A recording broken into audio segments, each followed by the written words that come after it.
రామ చక్కని సీతకి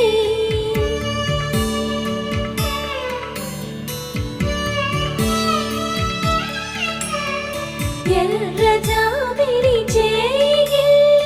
రాముడేడని అడుగుతుంటే చూడలేదని పెదవి చెప్పే చెప్పలేమని కనులు చెప్పే నల్ల పూసై